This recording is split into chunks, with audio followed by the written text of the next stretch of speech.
Ringre nyithindo ariyo kwany burcho e gweng' ma Chesumei e kaunti ma Nandi mana ndalo auchiel bang' ka nyocha ogo ripodgi ni gilal. Yangore ni nyithindogo ma achiel en jahigni 4 to machielo en jahigni 6 nyocha olal bang' bedo gi gwandruok gi jonyuolgi. Ringregi e bur macho mane noyudgi e bur mar cho mar puodho manie jirandi moro kanyo endo, to obila kendo geng'o ne jonyuolgi ka nonro to dhi nyime.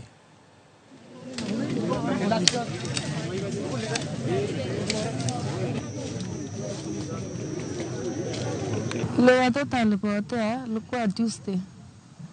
Sasa tukatafuta hao watoto hatukupata. Ndio tukauliza huyu msichana watoto aliendaje.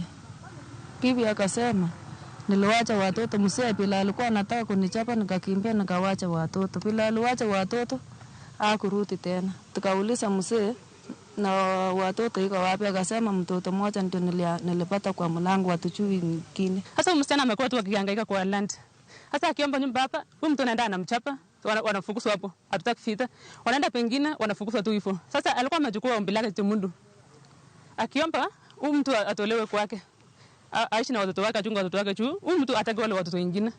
Tu alikuwa amesema akienda shamba atengenezee chakula watu wengine. Hata mtu anakuja kukula na mtoto wake, anawacha watoto wake.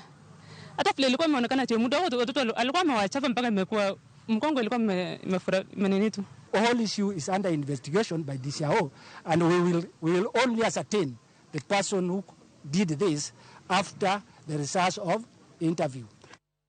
Migao mar thieth e kaunti ma Migori